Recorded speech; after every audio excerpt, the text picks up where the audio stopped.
273. It's a state Vice President Harris has her eyes on. Earlier today, she told a crowd in Wisconsin she now has enough delegates to secure the Democratic presidential nomination. National correspondent Jamal Andrews joins us live from Dallas. Jamal, we saw that enthusiasm in Wisconsin.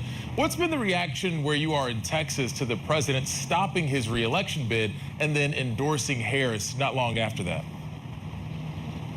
Yeah, guys. Well, look, it has been a whirlwind of a week for Democratic delegates across the country. But here in Texas, we spoke with two Texas delegates who were intimately involved in the endorsing process here in the state. And, they talked about being sad to see President Biden's political career come to an end. They also talked about being concerned about making sure that they have enough time to gather this campaign together and move it forward. But all of that quickly gave way to enthusiasm, which these delegates I spoke to say is very, very real, even in the ruby red state of Texas.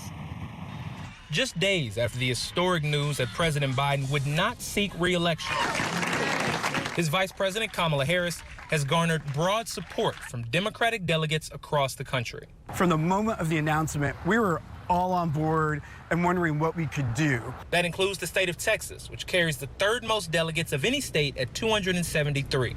On a Monday night Zoom call, delegates voted 260 to 6 to endorse Vice President Harris. Our state party saw a trend yesterday, or actually Sunday, of other parties endorsing Kamala Harris, and there was a great interest in Texas from our Texas delegates to do that. It was clear as soon as we got on the call, the direction of what people were ready to move along and support VP Harris. Cardall Coleman is the chairman of the Dallas County Democrats. I think it is being handled the right way.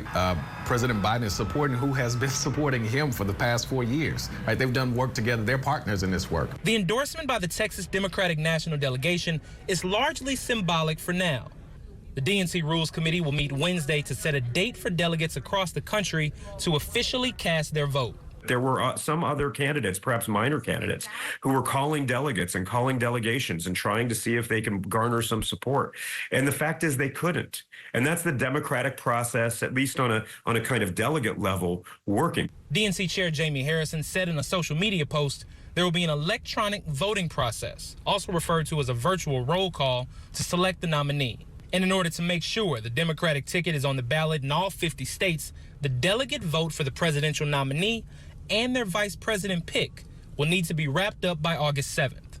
We asked our Texas delegates who they want to win the Veep Stakes, but they're staying tight-lipped. At the end of the day, it's the vice president's decision. I think that decision solely belongs to the vice president. Now, Texas is not alone in pledging its support. We've seen state delegations in California, Arizona, all across the country, more than 35 states pledging their support so far. Those pledges are not binding, but again, more than enough to clinch the nomination for Vice President Harris. Jamal Andrews live in Dallas for us tonight. Jamal, thank you.